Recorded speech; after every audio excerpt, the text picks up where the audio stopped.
श्री भागवत भगवान की है आरती, पापियों को पाप से है तारती।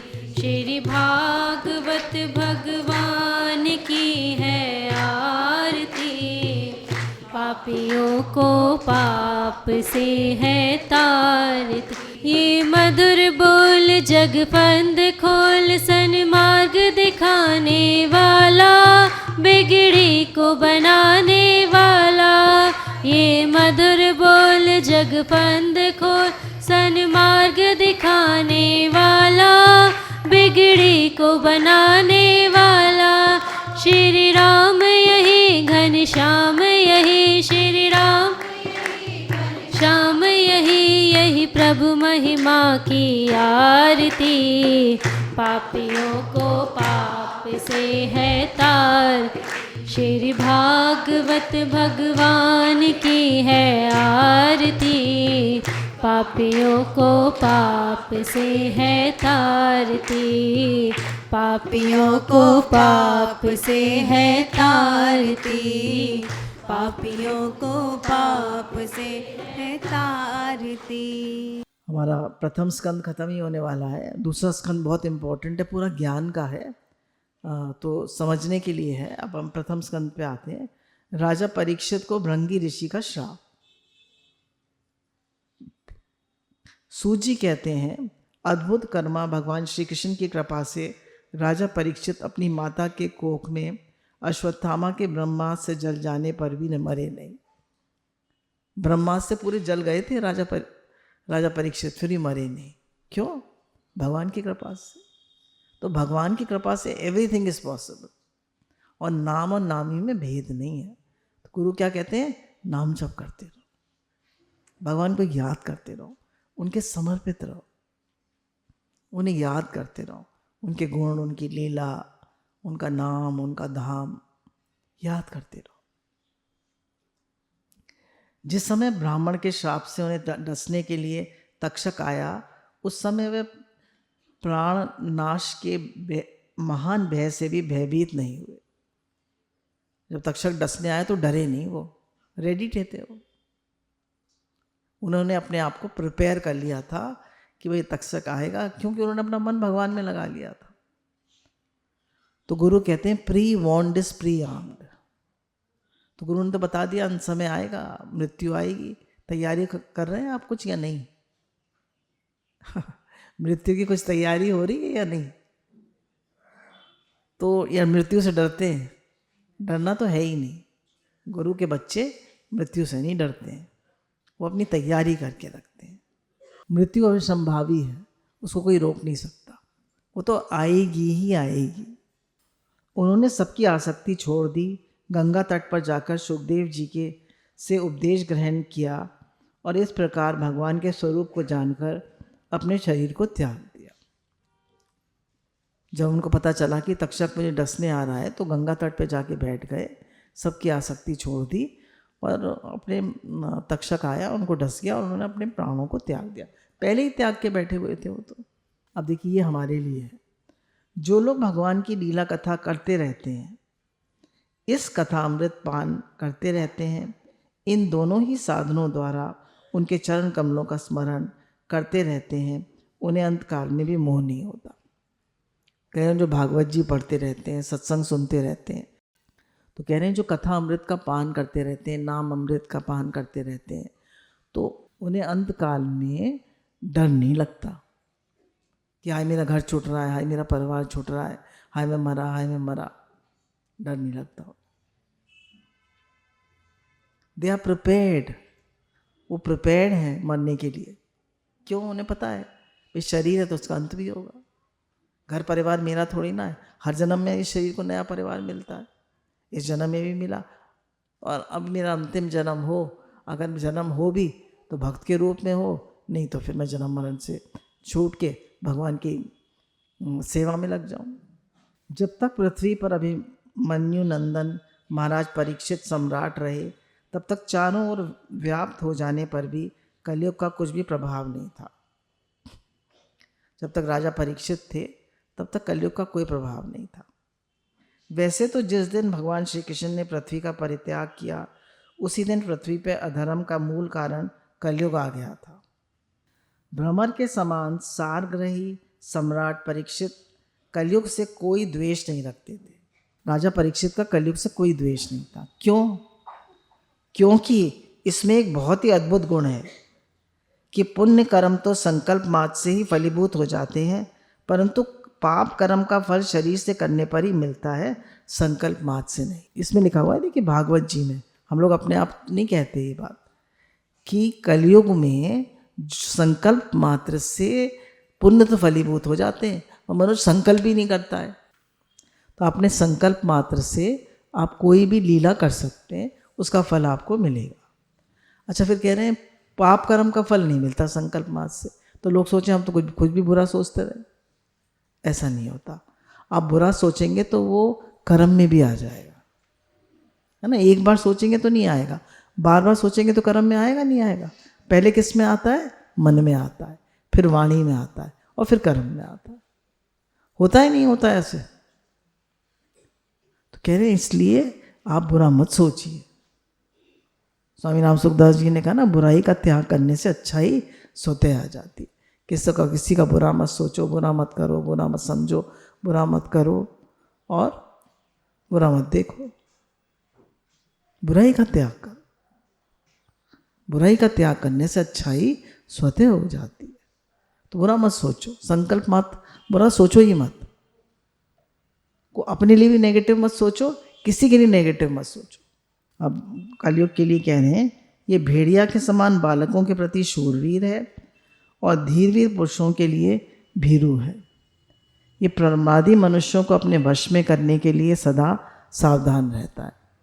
कहने कलयुग जो है, जो भक्त हैं, जो भजनानंदी हैं, उनसे तो डरता है, और जो प्रमादी हैं, जो आलसी हैं और संसार में खाने पीने भोगने में लगे पड़े हैं, उनको ये अपने कब्जे कर लेता है। कलयुग, कलह का युग है ना कलयुग। तो आप सत्संग में आ गए, आपको गुरु मिल गए, कितने भाग्यशाली हैं हम। गुरु क्या मिले, भगवान मिल गए। कितना बेरुखा था जीवन, कितनी बेबसी, रूठ ही गई थी मानो मुझसे जिंदगी। गुरु क्या मिले, भगवान मिल गए। शौनक आदि ऋषियों, आप लोगों को मैंने भगवान की कथा युक्त राजा परीक्षित के पवित्र चरित्र सुनाया। आप लोगों ने पूछा था, भगवान श्री कृष्ण कीर्तन करने योग्य बहुत सी लीलाएं करते हैं, इसलिए उनके गुण और लीलाओं से संबंध रखने वाले जितनी भी कथाएं हैं, कल्याणकामी पुरुषों को उन सब का सेवन करना चाहिए। भगवान ने तो बहुत लीलाएं करी, तो उनका उन भागवत जी में से पढ़कर और ये अपने हम उन लीलाओं का चिंतन करें। देखिए, एक तो संसार की लीला का चिंतन है, एक भगवान की लीला का चिंतन है। संसार की लीला का चिंतन करेंगे तो राग द्वेष होगा, मोह पक्का होगा, राग द्वेष होगा। मेरे बच्चों ने ऐसे किया, मेरे पति ने ऐसे किया, क्या होगा। और भगवान की लीलाओं का चिंतन करेंगे तो आपका उद्धार हो जाएगा, भगवान से प्रेम हो जाएगा। ऋषियों ने कहा, सौम्य स्वभाव सूत जी, आप युग युग जिए, क्योंकि मृत्यु के प्रवाह में पड़े हुए हम लोग आप भगवान श्री कृष्ण की अमृतमयी उज्ज्वल कीर्ति का श्रवण कराते हैं। अब उनको कह रहे हैं, सूत जी को, सब ऋषि लोग, कि आप हमें भगवान की लीला कथाओं का श्रवण कराते हैं, तो आप जुग जुग जिए। तो जो हमें भगवान की लीला कथा का श्रवण कराए, तो उसके लिए आशीर्वाद करना चाहिए, आप जुग जुग जिए। शुक्राने शुक्राने। और आप लोग सुनने वाले भी जुग जुग जिए। शुक्राने शुक्राने शुक्राने। यज्ञ करते करते, अब देखिए कह रहे हैं, यज्ञ करते करते उसके धुएं से हम लोगों का शरीर तो धूमिल हो गया। कह रहे हैं यज्ञ करते करते, अब ऋषि मुनि लोग कह रहे हैं हमारा शरीर जो है धुएं जैसा हो गया यज्ञ करते करते। फिर भी इस कर्म का कोई विश्वास नहीं, इस कर्म का कोई विश्वास नहीं कि हमारा उद्धार होगा कि नहीं होगा। इधर आप तो वर्तमान में ही भगवान श्री कृष्ण चंद्र के चरण कमलों का मादक और मधुर मधु पिला के हमें तृप्त कर रहे हैं, इधर आप भगवान से प्रेम करा रहे हैं। भगवत प्रेमी भक्तों के लव मात के सत्संग से स्वर्ग एवं मोक्ष की भी तुलना नहीं की जा सकती। कह रहे हैं जो संतों के लव मात का, क्षण मात का जो सत्संग होता है, उसकी जो तुलना है वो किसी चीज़ से नहीं की जा सकती। वो हमारी आंखें खोलने वाला होता है, हमें जीवन की सच्चाई बताने वाला होता है, हमारा भगवान से प्रेम कराने वाला होता है। फिर मनुष्य को तो तुच्छ भोगों की तो बात ही क्या है। ऐसा कौन सा रस मर्मज्ञ होगा जो महापुरुष के एकमात्र जीवन सर्वस्व श्री कृष्ण की लीला कथाओं से तृप्त हो जाए। कह रहे हैं भगवान की लीला कथा तो ऐसी हैं, उनसे कभी कोई तृप्त हो ही नहीं सकता। सुनते जाओ सुनते जाओ सुनते जाओ सुनते जाओ सुनते जाओ। समस्त प्राकृत गुणों से अतीत भगवान के अचिंत्य अनंत कल्याणमयी गुणों पर का पार तो ब्रह्मा शंकर आदि बड़े बड़े योगेश्वर भी नहीं पा सके। विद्वान, आप भगवान को ही अपने जीवन का ध्रुव तारा मानते हैं, इसलिए आप सत्पुरुषों के एकमात्र आश्रय भगवान के उदार और विचित्र विशुद्ध चरित्रों का श्रद्धालु श्रोताओं के लिए विस्तार से वर्णन कीजिए।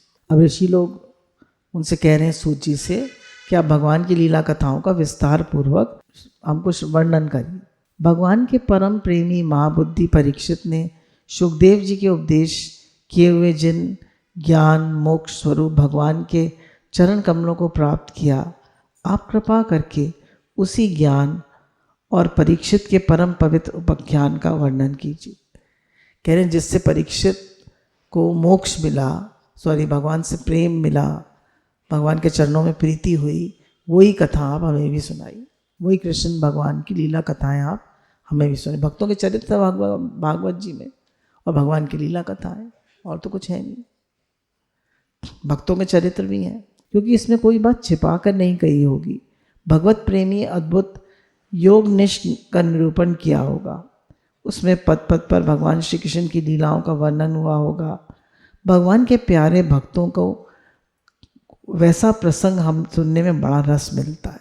सूत जी कहते हैं ओहो विलोम, विलोम मतलब अब ये जो है सूत जी जो है विलोम जाति हैं, पैदा हुए हैं, मतलब इनकी माता तो ब्राह्मणी है और पति क्षत्रिय है, पिता क्षत्रिय है, तो इसलिए इनको सूत जी कहते हैं। जाति में उत्पन्न होने पर भी महात्माओं की सेवा करने के कारण आज हमारा जन्म सफल हो गया। कह रहे हैं मैं महात्माओं की सेवा कर रहा हूँ। तो जो संतों की सेवा करता है, महात्माओं की सेवा करता है, उसका जन्म सफल हो जाता है। जो गुरुजनों की सेवा करता है उसका जन्म सफल हो जाता है, क्योंकि महापुरुषों के साथ बातचीत करने मात्र से ही नीच कुल में उत्पन्न होने की मनोव्यथा शीघ्र ही मिट जाती है। जैसे उन्होंने नारद जी ने क्या करा था, संतों की सेवा ही तो की थी, तो उन्होंने उनको भगवान का ध्यान बता दिया। उन्हीं का उच्छिष्ट खाते थे, उन्हीं की सेवा करते थे, तो एक जन्म में दासी पुत्र और अगले जन्म में ब्रह्मा जी के पुत्र।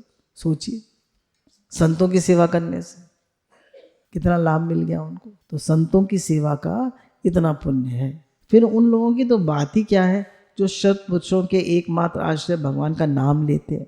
अब नाम की महिमा गा दी, कहने उन लोगों की तो बात ही क्या है जो भगवान का नाम लेते रहते। तो नाम न बिसरे, नाम न बिसरे, नाम न बिसरे। नाम का बहुत महत्व। कोशिश करिए हर समय नाम चलता रहे, चलता रहे, चलता रहे, चलता। भगवान का नाम लेते रहिए, लेते रहिए, लेते रहिए। भगवान से प्रार्थना करिए और अपने हाथ में सिमरनी या काउंटर लगा के रखिए। काउंटर से अंगूठा बार बार चलता है तो ये हमारा ब्रेन का पॉइंट होता है, तो ये नुकसान करता है ब्रेन को, इसलिए सुमिरनी रखिए। भगवान की शक्ति अनंत है, वे स्वयं अनंत हैं। वास्तव में उनके गुणों की अनंतता के कारण ही उन्हें अनंत कहा जाता है। भगवान के गुण अनंत हैं, इसीलिए उन्हें अनंत कहा जाता है। भगवान के गुणों की समता जब भी कोई नहीं कर सकता, तब उनसे बढ़कर तो कोई कैसे हो सकता है। उनके गुणों की ये विशेषता समझाने के लिए इतना कह देना ही पर्याप्त है कि लक्ष्मी जी अपने को प्राप्त करने की इच्छा से प्रार्थना करने वाले ब्रह्मादि देवताओं को छोड़कर भगवान के न चाहने पर भी उनके चरण कमलों की रज की सेवन करती हैं। कह रहे भगवान के गुणों की सीमा तो अनंत है। बोले फॉर एग्जाम्पल दे रहे हैं, ब्रह्मा जी चाहते हैं, सब चाहते हैं लक्ष्मी को, कौन नहीं चाहता। गुरु जी ने दिखाया था ना, नोट रगड़ रगड़ के तो लक्ष्मी जी जो हैं वो क्या कर सकती हैं? कोई दर्द दूर कर सकती हैं, कोई दुख दूर कर सकती हैं? तो कह रहे हैं लक्ष्मी जी को सब चाहते हैं, पैसा पैसा पैसा पैसा, पर लक्ष्मी जी भगवान को चाहती है ना। लक्ष्मी जी को सब चाहते हैं, पैसा पैसा पैसा, पर लक्ष्मी जी किसको चाहती है? भगवान। वो उनके चरण कमलों की सेवा ही करती रहती है और उन्हीं की तरफ देखती रहती है। शेषनाग पर भगवान बैठे हैं, इमेजिन करके देखिए, शेषनाग पर भगवान बैठे हैं, लक्ष्मी जी उनके चरण दबा रही हैं और उन्हीं की तरफ देख रही हैं, और भगवान अपने ध्यान में, अपनी आत्मा में। वो तो कह रहे हैं वो उनके ब्रह्मा जी उनके भगवान के चरणों के प्रक्षालन करने के लिए जो जल समर्पित किया था, वही उनके चरण नखों से निकलकर गंगा जी के रूप में प्रवाहित हुआ। अब भगवान के चरणों से जो जल धोया गया था, जिससे भगवान के चरण धोए गए थे, भगवान के नख से निकलकर जो जल नीचे आया था, वही जो है गंगा जी बन गया। यह जल महादेव जी सहित सारे जगत को पवित्र करता है, और वही फिर भगवान के शिव के उसमें आ गया, जटाओं में, और फिर वही गंगा जी बनी। ऐसे अवस्था में त्रिभुवन में श्री कृष्ण के अतिरिक्त भगवान शब्द दूसरा और क्या अर्थ हो सकता है? कह रहे हैं इसलिए एकमात्र भगवान श्री कृष्ण ही है, जिनके प्रेम को प्राप्त करके धीर पुरुष बिना किसी हिचक के देह गे आदि के दृढ़ आसक्ति को छोड़ देते। कह रहे हैं भगवान के प्रेम में मनुष्य देह और गेह, देह शरीर, गेह मतलब घर की आसक्ति और शरीर की आसक्ति को छोड़ देता है। ये आसक्ति सिर्फ दुख देती है। बच्चों की आसक्ति, पत्नी की आसक्ति, पैसे की आसक्ति और शरीर की आसक्ति, 7 प्रकार की आसक्तियाँ बताई हैं। सब आसक्ति दुख देती है। पुत्रेषणा, वित्तेषणा, लोकेषणा, सब दुख देती है, कुछ नहीं मिलता। अंत में मनुष्य दुखी होकर मरता है और फिर जन्म मरण के चक्कर में आता है, और उस अंतिम परमहंस आश्रम को स्वीकार करते हैं जिसमें किसी को कष्ट न पहुंचाना और सब ओर से उपशांत हो जाना स्वधर्म होता है। कहने देखिए, जो भगवान श्री कृष्ण से प्रेम करते हैं तो वो उनको प्राप्त होते हैं और उस आश्रम को स्वीकार करते हैं जिसमें ना तो किसी को कष्ट देता है वो भक्त, और उस स्थिति को प्राप्त हो जाता है जहाँ केवल शांति शांति, प्रेम ही प्रेम है। मनुष्य क्या चाहता है? शांति। Everybody wants peace of mind. शांति कहाँ है? दृष्टांत आता है ना, भगवान के चरणों में। भगवान ने सब कुछ निकाल लिया, बस जा नहीं थी ना। लक्ष्मी जी बोली मैं सबको खुश करके आती हूँ। भगवान ने कहा जाओ। भगवान ने ऐसे करा, कुछ निकाल लिया, अपने चरणों के नीचे रख लिया।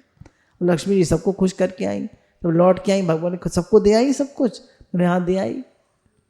पीछे पलट के देखा तो हाय मची हुई थी। बोले मैं तो सबको दे के आई हूँ। बोले इच्छाएं बढ़ गई। यही तो होता है, एक चीज़ मिलती है फिर दूसरी चाहिए, फिर तीसरी चाहिए, फिर चौथी चाहिए। कोई सेटिस्फाई होता है? नहीं। ये संसार का वो है, दोष है। लाख मिलेगा तो करोड़, करोड़ मिलेगा 10 करोड़, 10 करोड़ फिर अरब, फिर 10 अरब, फिर 100 अरब।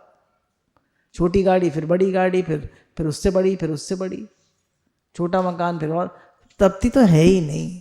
सूर्य के समान प्रकाशमान महात्माओं, आप लोगों ने मुझे जो कुछ पूछा वह मैं अपनी समझ के अनुसार सुनाता हूँ। जैसे पक्षी अपनी शक्ति के अनुसार आकाश में उड़ते हैं, वैसे विद्वान लोग भी अपनी अपनी बुद्धि के अनुसार श्री कृष्ण की लीला का वर्णन करते हैं ना। पक्षी भी, कोई चील इतनी ऊंची उड़ती है, कबूतर थोड़ा कम उड़ता है, ऐसे सब अपनी अपनी शक्ति के अनुसार उड़ते हैं। ऐसे ही सब लोग अपनी शक्ति के अनुसार ही सत्संग का वर्णन करते हैं। अब उनकी कथा आती है। एक दिन राजा परीक्षित धनुष लेकर वन में शिकार खेलने गए हुए थे। हिरण के पीछे दौड़ते दौड़ते वे थक गए। उन्हें बड़ी जोर से भूख और प्यास लगी थी। कहीं उन्हें कोई जलाशय नहीं मिला, तब वे पास ही के एक ऋषि के आश्रम में घुस गए। उन्होंने देखा वहाँ आंखें बंद करके शांत भाव से एक मुनि आसन पर बैठे हुए। इंद्रियां, प्राण, मन और बुद्धि निरुद्ध हो जाने से संसार से ऊपर उठ गए थे। वो वास्तव में समाधि में थे। उनकी शरीर, इंद्रियां, मन और बुद्धि संसार से ऊपर उठ गए थे। जागृत, स्वप्न, सुषुप्ति तीनों अवस्थाओं से रहित निर्विकार ब्रह्म रूप तुरिया पद में वे स्थित थे। उनका शरीर बिखरी हुई जटाओं और कृष्ण मृग चर्म से ढका हुआ था। उनका शरीर जो था बिखरी हुई जटाओं से और मृग चर्म से ढका हुआ था। राजा परीक्षित ने ऐसी अवस्था में उनसे जल मांगा क्योंकि प्यास से उनका गला सूखा जा रहा था। जब राजा को वहाँ बैठने के लिए कोई तिनके के समान भी आसन न मिला तो किसी ने उन्हें भूमि पर भी बैठने को न कहा। आदर भरी मीठी बातें तो कहाँ से मिलती। तब अपने को अपमानित सा मानकर वे क्रोध के वश हो गए। रौनक जी वे भूख प्यास से छटपटा रहे थे, इसलिए एकाएक उन्हें ब्राह्मण के प्रति ईर्ष्या और क्रोध आया। उनके जीवन में इस प्रकार का यह पहला अवसर था। और हमें कितनी बार क्रोध आया है? उनका तो पहला अवसर था ही। हम तो कितनी बार गुस्सा कर देते हैं। तो कह रहे हैं भूख और प्यास से व्याकुल हो गए थे। अब हम देखें, जब हमें भूख और प्यास लगती तो हम कितने व्याकुल हो जाते हैं। और कोई एक तरह की भूख है? 5 विषयों की 5 तरह की भूख है। शब्द की, मान सम्मान की है, स्पर्श की, अपने वालों के सुख की है, रूप की, कपड़ों की है, अच्छे सजने की है, रस की, खाने पीने की है, और शब्द स्वरूप गंध की अपनी है। तो कह रहे हैं एक एक विषय अपनी ओर खींचता है। तो ये प्यास जो है, भूख और प्यास, ये हमें खींच रहती है और ये हमें गुस्सा दिलाती रहती है और भगवान में नहीं लगने देती। तभी जब भागवत जी सुनने बैठे तो उन्होंने कहा इस भूख प्यास ने मुझे यहाँ खड़ा कर दिया, ला ऋषि का श्राप दिला दिया। अब वो जब भागवत जी सुनने बैठे तो उन्होंने भूख और प्यास छोड़ दी और इतना रस आया उनकी भगवान की कथाओं में कि 7 दिन भूखे प्यासे बैठ के उन्हें कथा सुनी। तो हमें भी खाली एक तरह की शरीर की खाने की भूख प्यास नहीं है। आपको पता है मान सम्मान की भूख प्यास, पैसे की भूख प्यास। पैसे की भूख प्यास कोई कम है? राग द्वेष की भूख प्यास, ये ऐसे क्यों चलता है, ये ऐसे क्यों करता है, कितनी तरह की भूख प्यास है। वहां से लौटते समय उन्होंने क्रोधवश धनुष की नोक से एक मरा हुआ सांप उठा के ऋषि के गले में डाल दिया और अपनी राजधानी में चले आए। उनके मन में ये बात आई कि उन्होंने जो अपने नेत्र बंद कर रखे थे, सो क्या वास्तव में इन्होंने अपनी सारी इंद्रिय वृत्तियों का निरोध कर लिया है, अथवा इन राजाओं से हमारा क्या प्रयोजन। यूँ सोचकर इन्होंने झूठ मूठ समाधि का ढोंग रच रखा है। अब देखिए, पहचान नहीं पाए कि असली महात्मा या नकली है। कहाँ पहचान पाए? क्यों? जबकि ये खुद भक्त थे, क्योंकि भूख प्यास लगी हुई थी, क्योंकि क्रोध आ रहा था। समझ रहे हैं? क्रोध में आदमी कैसा पागल हो जाता है। उन शमिक मुनि का पुत्र तेजस्वी था। उनके पुत्र का क्या नाम था? शंगी ऋषि। वह दूसरे ऋषियों कुमारों के पास ही खेल रहा था। जब उस बालक ने सुना कि राजा ने मेरे पिता के साथ दुर्व्यवहार किया है, तब वह इस प्रकार कहने लगा, ये नरपति कहलाने वाले लोग उच्छिष्ट भोजी कौओं के समान सुंड मुसुंड होकर कितना अन्याय करने लगे हैं। वे राजा जो हैं ब्राह्मणों के द्वारपाल हैं, उनकी सेवा के लिए हैं। ये उच्छिष्ट भोजी कौओं के समान सुंड मुसुंड होकर कितना अन्याय करने लगे। ब्राह्मणों के दास होकर भी ये दरवाजे का पे पहरा देने वाले कुत्तों के समान अपने स्वामी का तिरस्कार करते हैं। ब्राह्मणों ने क्षत्रियों को अपना द्वारपाल बनाया है। उन्हें द्वार पर रहकर रक्षा करनी चाहिए। घर में घुस के स्वामी के बर्तनों में खाने का क्या कोई अधिकार नहीं। और यंग लड़का, यंग ब्लड है, उसे गुस्सा आ गया। अतएव उन मार्गियों के शासक भगवान श्री कृष्ण के परम धाम पधार जाने का इन मर्यादा तोड़ने वालों को आज मैं दंड देता हूँ। मेरा तपोबल देखो। अपने साथी बालकों के इस प्रकार कहकर क्रोध से लाल पीला आंखों वाले इस ऋषि कुमार ने कौशिक नदी के जल से आचमन करके अपनी वाणी रूपी वज्र का प्रयोग किया। कुलांगर परीक्षित, तूने मेरे पिता को अपमान करके मर्यादा का उल्लंघन किया है, इसलिए मेरी प्रेरणा से आज के 7वें दिन उसे तक्षक सर्प डस लेगा। श्राप दे दिया। इसके बाद वह बालक अपने आश्रम पर आया और अपने पिता के गले में सांप देखकर उसको दुख हुआ और धाड़ मार मार कर रोने लगा। विप्रवर शौनक जी शमी मुनि को अपने पुत्र का रोना चिल्लाना सुनकर धीरे धीरे उन्होंने अपनी आंखें खोली और देखा उनके गले में एक मरा हुआ सांप पड़ा है। उसे फेंक कर उन्होंने अपने पुत्र से पूछा, बेटा तुम क्यों रो रहे हो, किसने तुम्हारा अपकार किया है?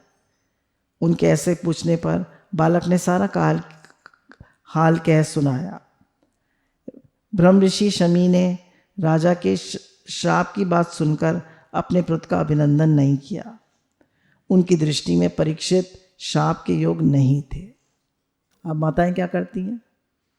बच्चा गलती कर देगा फिर भी उसी को सपोर्ट करेंगे। उन्होंने कहा नहीं, राजा परीक्षित तो स्वयं भक्त थे, भी गलती किसी से भी हो सकती है, तुमने उन्हें श्राप क्यों दिया? उसी पे नाराज हुए। कभी भी गलती पर अपने बच्चों को सपोर्ट नहीं करना चाहिए। ओ मूर्ख बालक, तूने बड़ा पाप किया, खेद है उनकी थोड़ी सी गलती के लिए तूने इतना बड़ा दंड दिया। तेरी बुद्धि अभी कच्ची है। तुझे भगवत स्वरूप राजा को साधारण मनुष्य के समान नहीं समझना चाहिए था, क्योंकि राजा के दुस्साहस तेज से सुरक्षित निर्भय रहकर ही प्रजा अपना कल्याण संपादन करती है। कह रहे हैं जब राजा अच्छा होता है तभी लोग भजन कर सकते हैं, तभी लोग अपना कार्य ठीक प्रकार से कर सकते हैं। ये तो क्या होता है, देश में इतनी अराजकता फैल जाती है कि कोई ठीक से भजन नहीं कर सकता। पहले कहाँ करने देते थे? कंस के टाइम में यज्ञ नहीं होते थे, लोग भजन नहीं कर सकते थे, कितनी अराजकता फैल जाती है। जिस समय राजा रूप धारण करके भगवान पृथ्वी पर नहीं दिखाई देंगे उस समय चोर बढ़ जाएंगे और आरक्षित भेड़ों के समान एक क्षण में ही लोगों का नाश हो जाएगा। राजा के नष्ट होने पर धन आदि चुराने वाले चोर जो पाप करेंगे उसके साथ हमारा संबंध न होने पर भी वे हम पर भी लागू होगा। कह रहे हैं जब राजा स्ट्रांग नहीं होता तो चोर डाकू फैलने लगते हैं, इधर रॉइड्स हो रहे हैं, उधर रॉइड्स हो रहे हैं, उधर पहले नहीं आता था पेपर्स में कि यहाँ स्कैम हो गया, वहाँ स्कैम हो गया, हर समय स्कैम ही होते रहते थे। नहीं आता था पेपर्स में, कितना आता था। अब जरा स्ट्रांग है हमारी लीडर,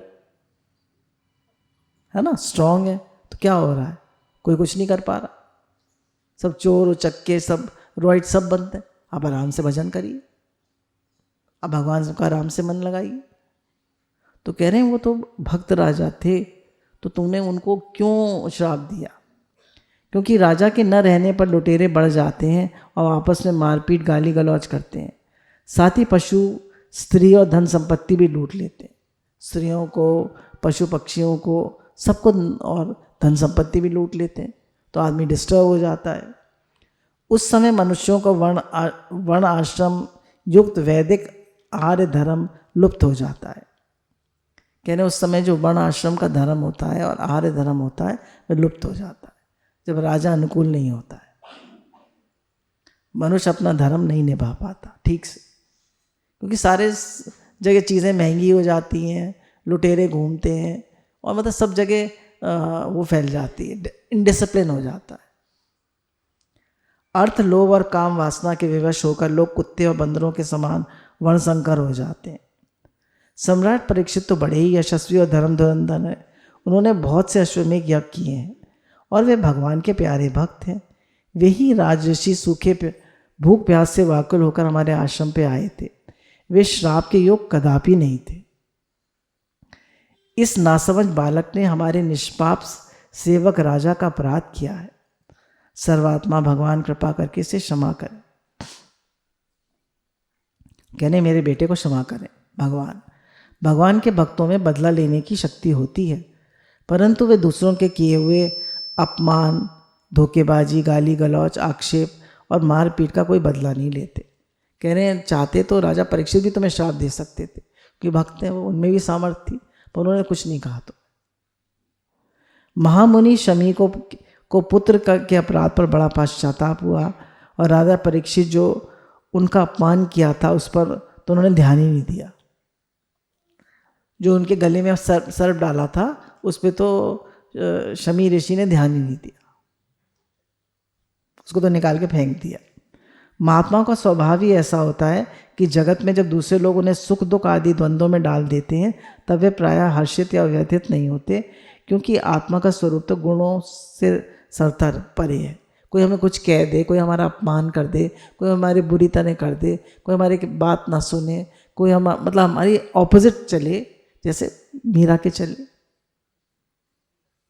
है ना, जैसे प्रहलाद के चले, तो ये लोग ध्यान नहीं देते। ये अपना भजन करते रहते, उनको माफ़ कर देते। तो अगर हम भजन करना चाहते हैं तो क्या करें? माफ़ करते। भगवान उसमें भजन, भगवान के भजन से, भगवान के प्रेम से परिस्थितियाँ अपने आप काफ़ी हद तक ठीक हो जाती। तो हमारा काम नहीं है हर एक से बदला लेने का, हर एक को रिएक्ट करने का, हर एक को बुरी तरह करने का, हमारा काम नहीं है। हमारा काम है हम भजन करें, भगवान में मन लगाएं एंड फॉरगिव एंड फॉरगेट, आगे बढ़ो। राजधानी में पहुंचकर राजा परीक्षित को अपने उस निंदनीय कर्म के लिए बड़ा पश्चाताप हुआ। अब देखिए उनको पश्चाताप होने लगा, मैंने मरा हुआ सांप क्यों डाला, मैं भूख प्यास से क्यों व्याकुल हो गया।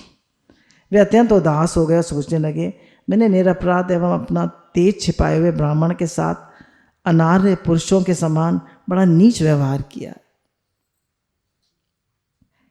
वे बड़े खेद की बात है, बोले मैं इतना बड़ा राजा होकर, इतना भक्त होकर, और मैंने ऐसा नीच कर्म किया कि उनके गले मरा हुआ सांप डाल दिया, उन्हें मैं पहचान भी नहीं सका।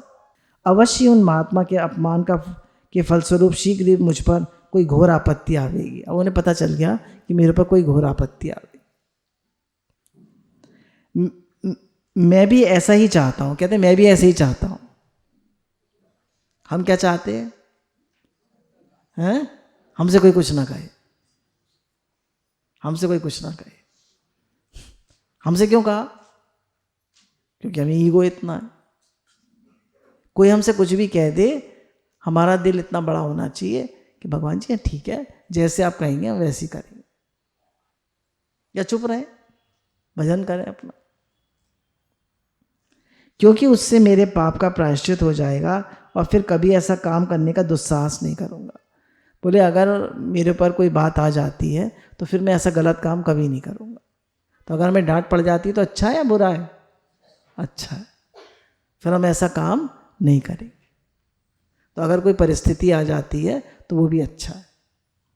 ब्राह्मणों की क्रोध अग्नि आज ही मेरे राज, सेना और भरे पूरे खजाने को जलाकर खाक कर दे। अब देखिए क्या कह रहे हैं कि मुझे, मेरी प्रजा को, मेरे खजाने को, सबको जला के खाक कर दे, मैंने ऐसा गलत काम किया। तो कितना पश्चाताप कर रहे हैं। और हम तो निरे पाप करते रहते हैं और अपने को बड़ा धन्य समझते हैं, हम तो पता नहीं कितने अच्छे हैं। जिससे फिर कभी मुझ दुष्ट ब्राह्मण, देवता और गौओं के प्रति पाप बुद्धि ना हो। 3 भगवान के इष्ट हैं, ब्राह्मण, देवता और गौ। तो कह रहे हैं इनके प्रति मेरी कभी पाप बुद्धि ना हो। वे इस प्रकार चिंता कर ही रहे थे कि उन्हें मालूम हुआ कि ऋषि कुमार के श्राप से तक्षक मुझे डसेगा। उन्हें वह धधकती हुई आग के समान तक्षक डसना बहुत बड़ा मालूम हुआ। तो बड़े खुश हो गए। हमें पता चले जाए पर फलानी हमें तकलीफ है, बीमारी है, मृत्यु जल्दी आने वाली है, तो हम प्रसन्न होंगे या दुखी होंगे? हैं? दुखी होंगे। कहेंगे हमें पता तो चल गया, अब भजन करो, दुखी मत हो। ये तो प्रसन्न हो रहे हैं।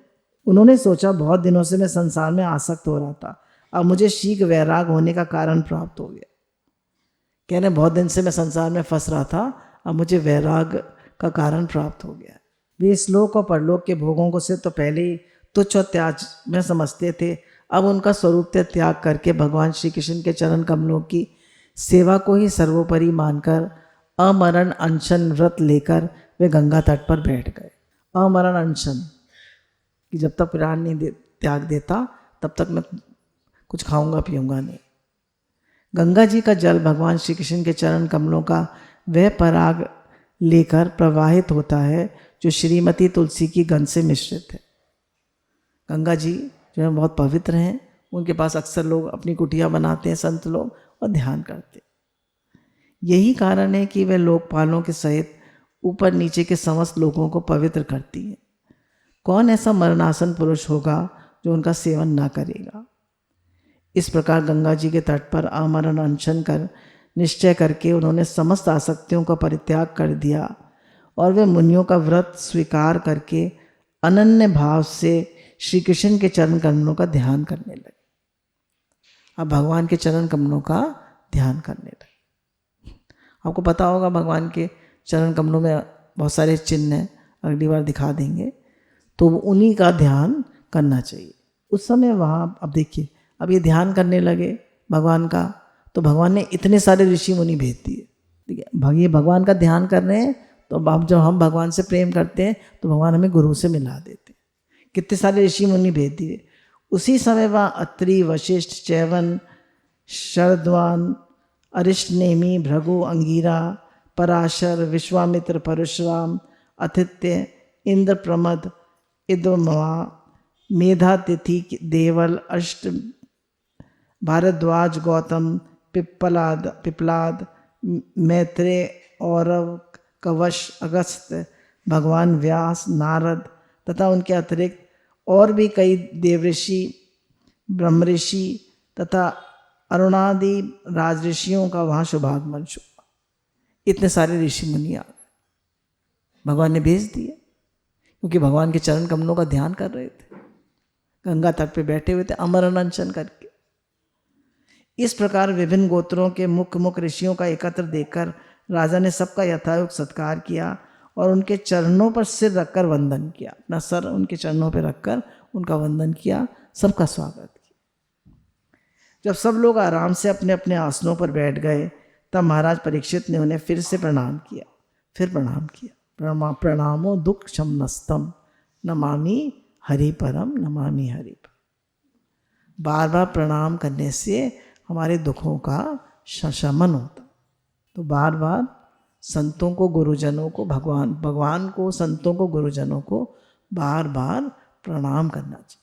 और उनके सामने खड़े होकर शुद्ध हृदय से अंजलि बांधकर वे जो कुछ करना चाहते थे वे उसे सुनाने लगे।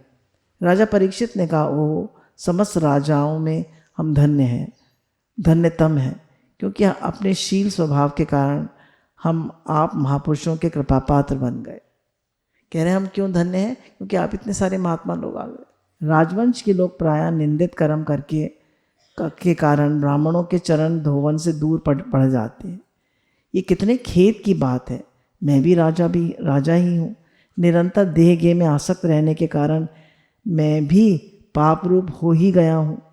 इसी से स्वयं भगवान ब्राह्मण के श्राप रूप में मुझ पर कृपा करने के लिए पधारे। कह रहे राजा लोग जो होते हैं, बड़े बड़े पैसे वाले जो होते हैं, वो लोग जो क्या करते हैं, वो लोग पाप के वशीभूत हो जाते हैं, बुरी तरह करेंगे, डांटेंगे, डपटेंगे और पैसे के अधीन हो जाते हैं, नाम कीर्ति के अधीन हो जाते हैं, इस सब में फंस जाते हैं। पर बोले मैंने एक गलती करी तो मेरे उद्धार के लिए भगवान ने इतने सारे संतों को भेज दिया। भगवान की मुझ पर कृपा देखो। ये श्राप वैराग उत्पन्न करने वाला है। कह रहे ये श्राप जो है ये वैराग उत्पन्न करने वाला है, क्योंकि इस प्रकार श्राप से संसार से आसक्त पुरुष भयभीत होकर विरक्त हो जाया करते। ब्राह्मणों, अब मैंने अपने चित्त को भगवान के चरणों में समर्पित कर दिया। अब सब ब्राह्मणों से कह रहे हैं मैंने अपने चित्त को भगवान के चरणों में समर्पित कर दिया। आप लोग माँ गंगा जी की शरणागत जानकर मुझ पर अनुग्रह करें। ब्राह्मण कुमार के श्राप से प्रेरित कोई दूसरा कपट से तक्षक का रूप धर कर मुझे डस ले अथवा स्वयं तक्षक आकर डस ले, इससे मुझे तनिक भी परवाह नहीं। कोई मुझे आके डस ले, मुझे कोई परवाह नहीं है। मुझे कोई डेथ का फियर नहीं। I am fearless. हमारे गुरु कहते हैं no sin, no sickness, no death. आप लोग कृपा करके भगवान की रसमयी लीलाओं का ज्ञान करें। मैं अपने ब्राह्मणों के चरणों में प्रणाम करके पुनः यही प्रार्थना करता हूँ कि मुझे कर्मवश चाहे जिस योनि में जाना पड़े, भगवान श्री कृष्ण के चरणों में मेरा अनुराग हो। कह रहे मुझे कहीं भी जाना पड़े पर भगवान से मेरा प्रेम, उनके चरणाश्रित महात्माओं से विशेष प्रीति हो और जगत के समस्त प्राणियों के प्रति मेरी एक सी मैत्री रहे, ऐसा आप आशीर्वाद दीजिए। महाराज परीक्षित बड़म धीर थे।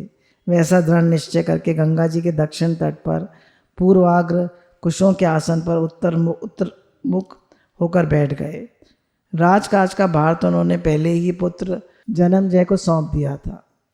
पृथ्वी के एकमात्र सम्राट जब इस प्रकार अमरण अनशन का निश्चय करके बैठ गए, तब आकाश में स्थित देव लोग बड़े आनंद से उनकी प्रशंसा करते हुए वहाँ पृथ्वी पर पुष्पों की वर्षा करने लगे। पृथ्वी के एकमात्र सम्राट हैं, पृथ्वी के, और अमरण अनशन में लेके बैठ गए तो सब देवता उन पे फूल बरसाने लगे। सभी उपस्थित महर्षियों परीक्षित के निश्चय से प्रशंसा की और साधु साधु कहकर उनका अनुमोदन किया। ऋषि लोग तो स्वभाव से ही लोगों पर अनुग्रह वर्षा करते रहते हैं। यही नहीं, उनकी सारी शक्ति लोक पर कृपा करने के लिए ही होती है। उन लोगों ने भगवान श्री कृष्ण के गुणों से प्रभावित परीक्षित के प्रति उनके अनुरूप वचन कहे। राज शिरोमणि भगवान श्री कृष्ण के सेवक और अनुयायी, अब पांडव वंशियों के लिए कोई आश्चर्य की बात नहीं, क्योंकि आप लोगों ने भगवान की सन्निधि प्राप्त करने की आकांक्षा से उस राज सिंहासन का एक क्षण में परित्याग कर दिया। भगवान की सन्निधि प्राप्त करके आपने एक क्षण में राज सिंहासन का त्याग कर दिया। आपने किसी चीज़ से मोह नहीं करा, किसी चीज़ से आसक्ति नहीं करी, एक क्षण में त्याग कर दिया। हम सब तब तक यहीं रहेंगे जब तक भगवान के परम भक्त परीक्षित अपना नश्वर शरीर छोड़कर माया दोष एवं शोक से रहित भगवत धाम नहीं चले जाते। अब सभी संत महात्मा कह रहे हैं हम यहीं रहेंगे जब तक राजा परीक्षित अपने धाम को नहीं चले जाते। कितनी कृपा है। ऋषियों के वचन बड़े ही मधुर और गंभीर और सत्य थे, समता से युक्त थे। उन्हें सुनकर राजा परीक्षित उन योग युक्त मुनियों का अभिनंदन किया और भगवान के मनोहर चरित्र सुनने की इच्छा से ऋषियों से प्रार्थना की। महात्माओं, आप सभी सब ओर से यहाँ पधारे हैं।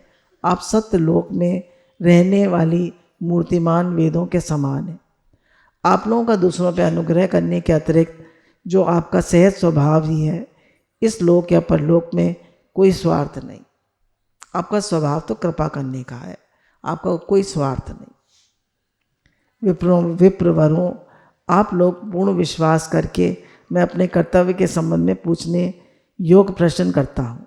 आप सभी विद्वान परस्पर विचार करके बतलाइए कि सब अवस्थाओं में, ये हम लोगों के लिए प्रश्न है, देखिए, सब अवस्थाओं में और विशेष करके थोड़े ही समय में मरने वाले पुरुष के अंतःकरण के लिए शरीर से करने योग्य विशुद्ध कर्म कौन सा है?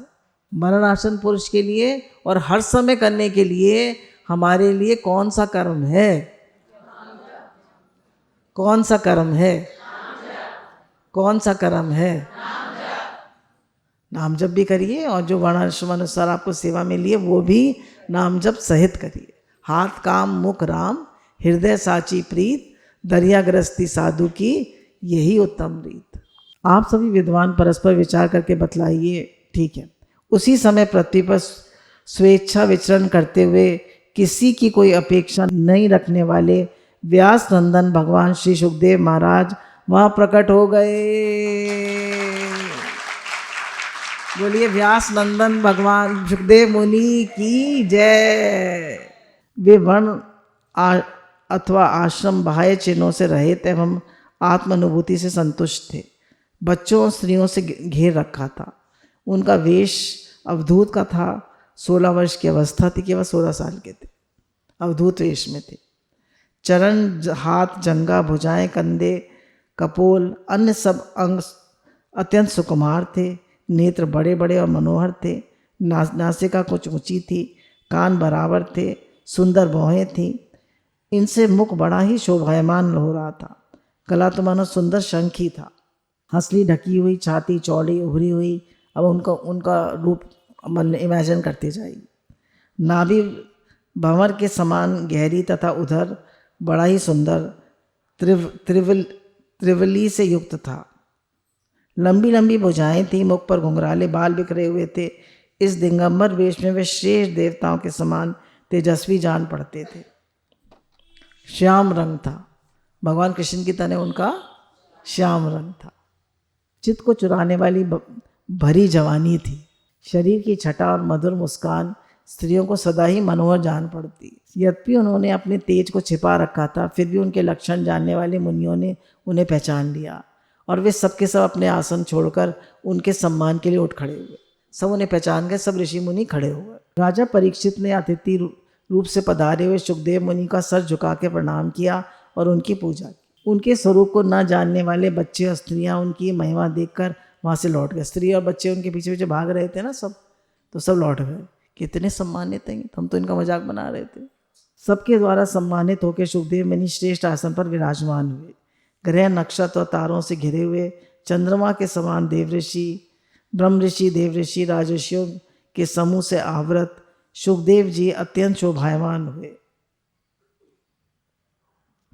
वास्तव में महात्माओं के भी आदरणीय थे, सभी महात्माओं के वे आदरणीय थे। जब प्रखर बुद्धि सुखदेव जी शांत भाव से बैठ गए तब भगवान के परम भक्त परीक्षित ने उनके समीप आकर चरणों पर सिर रखकर प्रणाम किया। फिर खड़े होकर हाथ जोड़कर नमस्कार किया। उसके पश्चात बड़ी मधुर वाणी से उनसे ये पूछा। अब देखिए, भगवान ये आ गए सुखदेव मुनि के रूप में उनका उद्धार करने के लिए। पहले तो भगवान ने उत्तरा को के बुलाने पे स्वयं भगवान आए, अब सुखदेव मुनि के रूप, गुरु के रूप में आ गए उनका उद्धार करने के लिए। परीक्षित ने कहा, ब्रह्मस्वरूप भगवान, आज हम बड़े भागी हैं, क्योंकि अपराधी क्षत्रिय होने पर भी हमें संत समागम का अधिकारी समझा गया है। कह रहे हम अपराधी हैं, फिर भी हमें संत, ये कितना बार बार अपने को अपराधी मान रहे हैं। आज कृपा पूर्वक अतिथि रूप से पधार कर आपने हमें तीर्थ के तुल्य पवित्र बना दिया। आप जैसे महात्माओं के स्मरण मात्र से गृहस्थों के घर तत्काल पवित्र हो जाते हैं। फिर दर्शन, स्पर्श, प्रक्षालन और आसन दान आदि का सुअवसर मिलने पर तो कहना ही क्या। महायोगिन जैसे भगवान विष्णु के समान दैत्य लोग नहीं ठहरते, वैसे आपकी सन्निधि से बड़े बड़े पाप तुरंत नष्ट हो जाते हैं। अवश्य पांडवों के सूर्य भगवान श्री कृष्ण ने मुझ पर अत्यंत प्रसन्न है। उन्होंने अपने फुफेरे भाई की प्रसन्नता के लिए उन्हीं के कुल में उत्पन्न हुए मेरे साथ ही अपनेपन का व्यवहार किया है। भगवान श्री कृष्ण की कृपा न होती तो आप सरी के एकांत वनवासी व्यक्तिगत परम सिद्ध पुरुष स्वयं पधार कर मृत्यु के समय ऐसा प्राकृत मनुष्यों को क्यों दर्शन देते।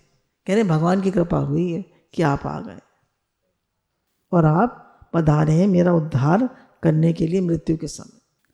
आप योगियों के परम गुरु हैं, इसलिए मैं आपसे परम सिद्धि के स्वरूप साधन के संबंध में प्रश्न कर रहा हूँ। जो पुरुष सर्वथा मरणासन है उसको क्या करना चाहिए?